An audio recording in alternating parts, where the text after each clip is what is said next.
All right, man. A lot of people want to know what's going on with Crawford, and I got some news on Jermall Charlo as well. If I don't go live today, it will be tomorrow. Let's talk a little bit about their situations. Make sure you hit that subscribe button, bell icon button, share the video. Want to make a donation to the channel? Best way to do that is share the video, but the link is also there. Cash App, PayPal. If there's another form I need to add, let me know. But I got some news coming for the just for the brand. So I don't know when I'm announcing it. I may announce it next week after the Tank fight. I may announce it next year. So we got some changes coming in. But I mean, let's start off with Jermall Charlo. Jermall Charlo, just call it a rumor, and I'm calling both of these a rumor. Jermall Charlo has got a one fight deal to come over to the zone and fight Demetrius Andrade. Now Demetrius Andrade is fighting some dude named Luke Keeler. I don't know the dude name. He will be headlining that fight in Miami, Florida, at a 3,000 seat arena, I think it is, unless I got the wrong information. And Jojo Diaz and Tevin Farmer will be on the undercard. And if you want to know about that fight, Tevin Farmer has a rematch clause, but Jojo Diaz said he's gonna beat him so bad that he's not gonna use the rematch clause, right? So that's that. So I guess the offer must be for May or something like that. So Jermall Charlo, I heard they throwing around a lot of money again at the zone. I heard he got a really nice offer to go over there. Not sure how much the offer was, but he got that offer. He got a one-fight deal offer from Eddie Hearn. Eddie Hearn had just retweeted his viewership on Showtime, which was like 249,000 or whatever he did over there, which is horrible for any network and any platform. Shit, you probably get more people to watch him on Bounce. But Showtime is plummeting, and everybody know it. But he got the opportunity, you know what I'm saying? And we'll see if he take it. Like I said before, the guys that going to give Charlos and Errol, Spence and guys like that problem are guys that's going to hit, that know how to hit and don't get hit. All right, Demetrius Andrade, Tony Harrison, Terence Crawford, guys like that. What Premier Boxing Champions try to do, and all matchmakers. I mean, Carl Moretti. I mean, whoever the matchmaker is over at Golden Wars, Roberto Diaz and Eric Gomez, whoever their matchmakers are. The matchmaker's job is to make sure the fighters look the best they can, and they can get them the easiest route or the right route where they don't have to fight a style that can trouble them on the way to a championship. And people were saying, well, don't that hamper the fighter? Especially when you have ticket pullers. You know what I'm saying? When you got guys that are attractions and ethnic attractions, and they bring a lot of money to the table. What those matchmakers try to do is they try to get them the easiest route to the easiest belt, and and not have a style that can trouble them. And the Charlo, Errol, Spence, and them guys, they styles that trouble them are guys that can hit and not get hit. You seen it with Tony Harrison. You know this is why Errol Spence don't want to fight Terence Crawford and why PBC don't want him to fight him. And this is why Jermall Charlo is a bad matchup for Demetrius Andrade. But the good thing about it is all them brothers can punch. So you can punch, that can be the ultimate eraser. You know what I'm saying? So all them guys really can punch a little bit. So ultimately, that gives him a chance, especially with Demetrius Andrade being an unknown commodity on an elite level. At least Jermall Charlo can say, I fought Austin Trout. At least Jermall Charlo can say, I fought J-Rock. Jermall Charlo said, I fought a couple guys on my resume. You know what I'm saying? I'm more tested than Demetrius Andrade is. But Andrade that dude is legit 6'3". He long. He can box. And Charlo has made some adjustments looking at Dennis Hogan with guys that can move and use angles a little bit. Like Ronnie and him brought the base in a little bit more. Seemed like he not loading up on his shots a little bit more. He touching guys a little bit more, going to the body. So they making an adjustment to get ready to face a guy like Demetrius Andrade. But we all know they said they didn't want that fight. All right, Demetrius Andrade said, they wanted to get that fight going. Ronnie Shields said no. Jermall Charlo said no. That side of the street said no. And at the end of the day, Demetrius, Jermall Charlo, he actually confessed up to that stuff, basically saying that they're not trying to fight Demetrius Andrade. They only want to fight Triple G or fight Canelo. He didn't acknowledge him as a champion. And then his brother said, oh, no, I don't want to fight Andrade, but I want to fight him in the street. So it's been a long battle. And at some point, you can understand the Charlo's frustration, because this is a guy that was supposed to fight Jermall Charlo for the WBO belt, and he pulled out, or whatever they want to call it, and he makes bad business decisions. I mean, when you talk about bad business decisions in boxing, you talk about Demetrius Andrade and Andre Ward first. So, that is what it is. So for Jermall, he got the offer, the one-fight deal offer to fight Demetrius Andrade. I don't know if it's enough or not enough. According to DAZN, or according to Eddie Hearn, this money is big money to him, and this money is the big money to them. So at the end of the day, Demetrius Andrade, he on that side of the street, and he can't get that fight. Now Jermall Charlo told Demetrius Andrade he need to come over here. You know what I'm saying? First he said he wouldn't go to the zone for a one-fight deal, obviously for like probably Canelo or Triple G or somebody like that. Now he telling Demetrius Andrade to come over here. Really he don't have too many options. He got to go over there and get a belt. And the only way he can do that is by knockout, even if the judges are against him. You know what I'm saying? It got to be by knockout. Because I don't really see him outpoint Demetrius Andrade. Now, Andrade, he ain't really been tested. The Billy Joe Saunders fight would have told us a lot more about him. But, Jermall Charlo can win that fight. He can dog Andrade out, but Andrade's so good at keeping distance. You know what I'm saying? Charlo going to have to be aggressive. And, once again, Korobov did some things to him where he can hold his position as a counterpuncher from a southpaw and do some things. Now, can Demetrius Andrade get Charlo out of position and do him like Korobov? Most people say, yeah, you can. But like I said before, you looking at it as, oh, this fighter lesser than that fighter, or this fighter better than that fighter. You can't look at it that way. Lesser fighters can do some things that top fighters can't do. There's not too many all-around boxers in the business no more. You got Terence Crawford, and you might have somebody else. You see Inoue, he's showing a little bit of boxing, a little bit. We got to know more about him. But it ain't too many all-around fighters no more. It ain't too many Bernards. It ain't too many Wards. Like, those guys are scarce. You know what I'm saying? So, at the end of the day, just because Korobov did it, don't mean Demetrius Andrade can do it. You know what I'm saying? And like I said, Jermall Charlo, he got better since then. And also, his brother losing might have messed his mind up. So, I wouldn't read much into it. Yeah, because Southpaws give him a little bit of issue. Yeah, but Korobov sat back and was a sniper. Andrade known as a stick and mover. So, it's a fight I want to see. They sent the deal over to him. That's the rumor right now. It's allegedly. Maybe it'll break news pretty soon if it ain't already out there. So, we'll see if Jermall Charlo take him up on the offer, or he gonna sit back and fight Chris Eubanks Jr. is a fight they trying to get done. I would like to see Chris Eubanks Jr. and Korobov run it back, but I'm hearing Canelo may not come down to 160.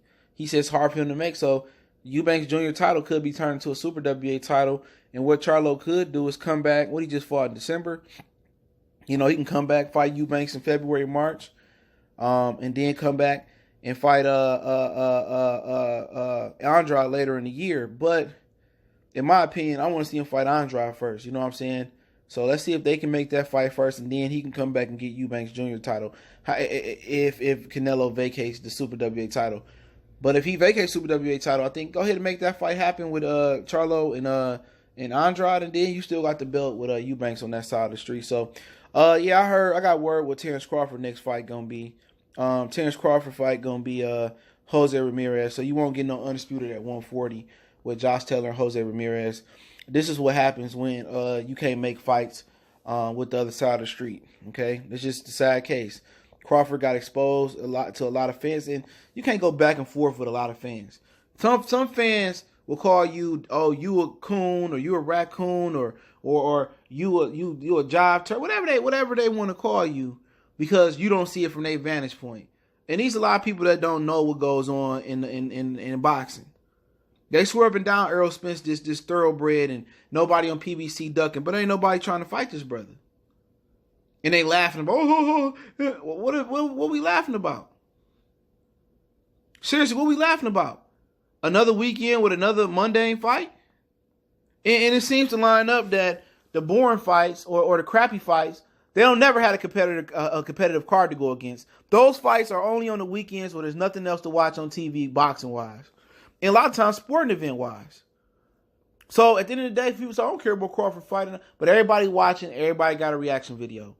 People mad at Crawford because they brainwashed. To think Errol Spence and all those guys, Al Heyman, are so pro-black, they're not. You can talk to a few boxers, they'll tell you. They're not.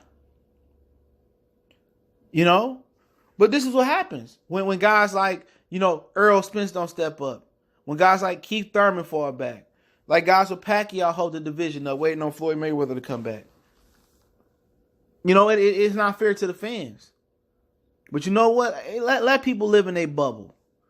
People that don't have no reach behind the scenes or don't know nothing about nothing, and they look like fools at the end of the day.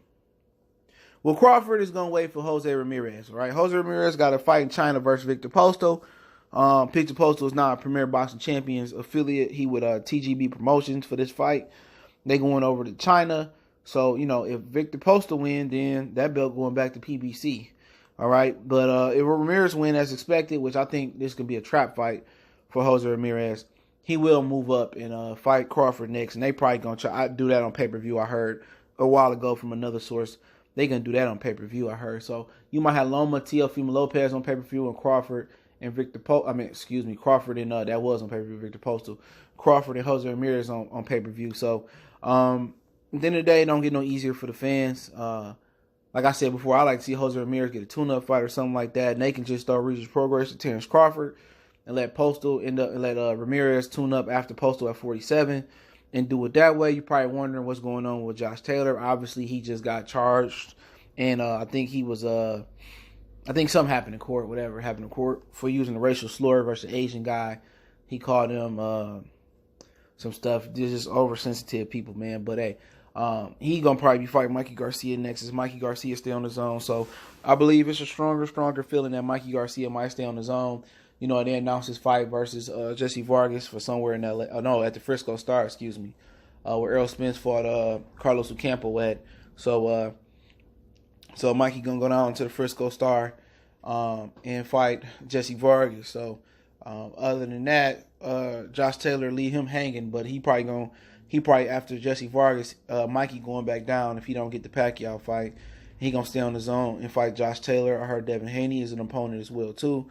But for Crawford, Crawford and Ramirez, black and Mexican, black and brown, they them boxing, they know that sells, and they gonna try to sell that to the best of their ability. So see if they do some promotion around that fight. I think it's premature for Jose right now, man. I like to see Terence Crawford at least get Adrian Broner.